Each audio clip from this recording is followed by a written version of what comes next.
प्रश्न कोई नहीं है, फिर भी आपके श्री मुख से सुनने की बस इच्छा है। अवश्य में भुक्तव्यम कृतम कर्म शुभाशुभम और मंत्र महामण विषय व्याल की मैं तद कठिन कुंभ इनका समन्वय कैसे हो? हाँ, जब कोई भगवान के भजन में लगता है, क्योंकि शुभ अशुभ कर्म का भोग प्रत्येक प्राणी को भोगना पड़ेगा, चाहे कोई भी हो। अवश्य में वो भोक्तव्यम कृतम कर्म शुभाशुभम, बिना भोगे कर्म क्षीण नहीं होते। और एक लिखा है भावी में टिसके त्रिपुरारी, या मंत्र जप के द्वारा भाल में लिखे हुए अक्षरों को बदला जा सकता है। पर जब इतना मंत्र जप हो जाएगा कि भाल के अक्षरों को बदलने का आएगा, तो वो भगवत प्राप्ति चाहेगा, नाशवान शरीर को क्यों बचाना चाहेगा?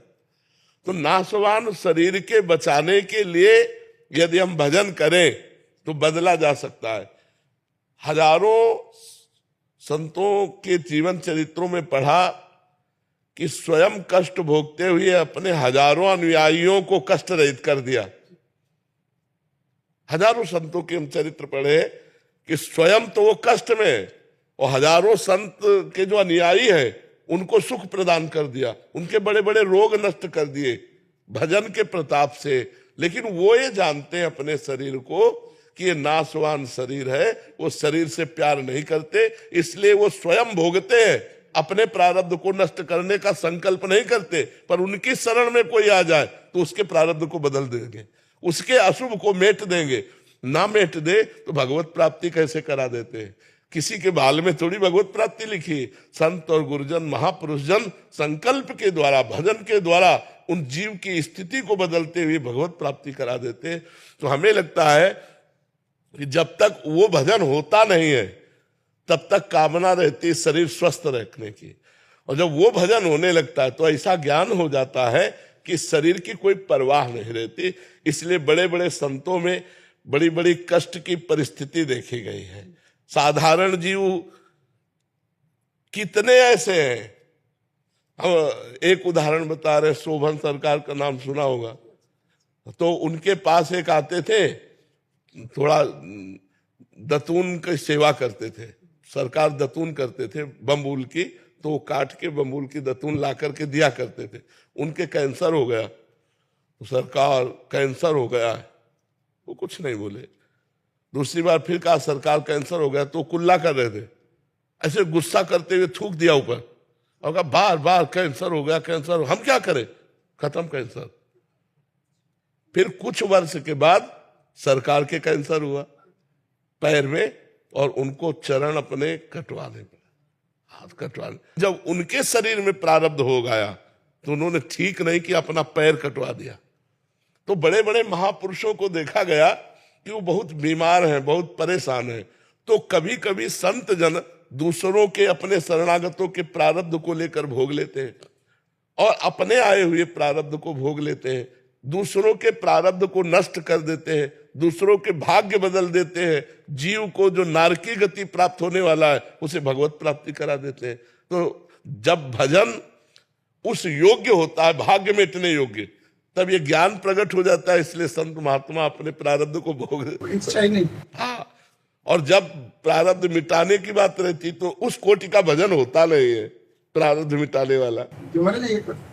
चौपाई की हो कल कर एक पुनीत प्रतापा, मानस पुण्य हुए नहीं पापा। तो वो जो मानसिक पुण्य है, पाप नहीं होते। तो उसका भाव ये कि जैसे अब हम आज शाम के वृंदावन की परिक्रमा लगाएंगे और कल 100 संतों का भंडारा करेंगे, हमारी पूरी व्यवस्था है, हम बिल्कुल 100% तैयार हैं। अब हमारी दोपहर की अचानक तबीयत खराब हुई कि ना हम परिक्रमा लगा पाए और ना संतों को भंडारा कर पाए, तो पूरा मिलेगा हमें। मानस पुण्य हो ही उसको अब हमारे मन में बात आई कि कल जो है हम ऐसा करेंगे या ऐसा करेंगे, लेकिन हमसे हो नहीं पाया, तो बिल्कुल पाप नहीं लगेगा। तो इसमें गोस्वामी जी कहते हैं कल कर एक पुनीत प्रतापा, मानस पुण्य होय और नहीं पापा।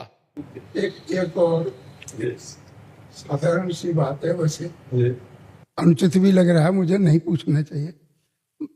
जो अपने यहाँ कुत्ते घूम रहे हैं, स्पर्श करके जाते हैं, साधुओं के बीच में होकर निकल के जाते हैं। मैंने देखा दो एक जगह गंदगी भी पड़ी हुई है, तो इन तो खल पर हरिये स्वान की ना है। हाँ, ये धाम है। ये बड़े बड़े संत परमहंस यहाँ याचना, हरिराम व्यास जी याचना करते, हो हुमन वृंदावन को श्वान।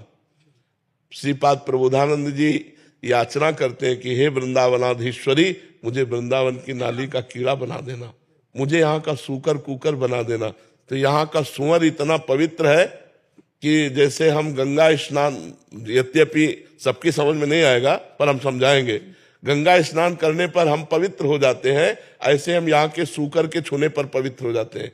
क्योंकि जिस रज की महिमा ब्रह्मेश्वरादि सुदरूप पदारविंद श्रीमत् पराग परमाद्भुत वैभवाया, जो रज यो ब्रह्मरुद्र शुक नारद भीष्म मुख्य रालक्षितो न सहसा पुरुषस्य तस्य सद्यो वशीकरण चूर्ण मनंत शक्तिम तम राधिका चरण रेणु महाम स्मरामि। उस राधिका चरण रेणु सेवी है वो, ये ब्रज रज सेवी है वो सुअर, वो उसी में लौटता है। अगर वो छू गया, रज छू गई, तो हम गंगा जी स्नान करने जैसे पवित्र हो गए। यहाँ के सूकर छूने के बाद ये नहीं होगा कि हम सुअर को छू गए भी स्नान करें। यहाँ का स्वान, यहाँ का सूकर, ये सब बड़े बड़े संत हैं, बड़े बड़े परमहंस हैं। ये भगवत प्रेमी महात्मा वृंदावन की शोभा बढ़ाने के लिए बंदर पशु पक्षी रूप धारण किए हुए हैं। बड़े बड़े महापुरुषों ने याचना की, हो मन वृंदावन को स्वान। यह जी जन कल्याण के लिए वास्तविकता तो यह है, यह दुख भी है आपके स्वास्थ्य को देख करके। फिर भी एक प्रार्थना यही है कि आप अपने लिए भी कामना करें कि आप स्वस्थ रहें। अब ये हमारे बस की बात नहीं रह गई, ये श्री जी के ऊपर छोड़ दिया। जितने दिन जिलाओगे उतने दिन गरजेंगे, और जब जिस दिन शांत कर दोगे तो आपके समीप आ जाएंगे। अब श्री जी अगर बुलावे तो हम यहाँ रहना क्यों चाहें, और श्री जी रहने के लिए आज्ञा करें तो हम जाना क्यों चाहें। हम तो श्री जी के ऊपर छोड़ दिया है, आप संतों के ऊपर छोड़ दिया है। हाँ, मान रही नहीं, हम कब के मर गए होते। डायलिसिस होता है, बड़ी परेशानियां रहती, फिर भी दिनचर्या चल रही। ये आप लोगों की प्रार्थना से ही चल रही, नहीं कब के मर गए होते। 20 साल हो गए, किडनी फेल हुए। श्री जी की कृपा से चल रहा है, आप संतों की कृपा से चल रहा है।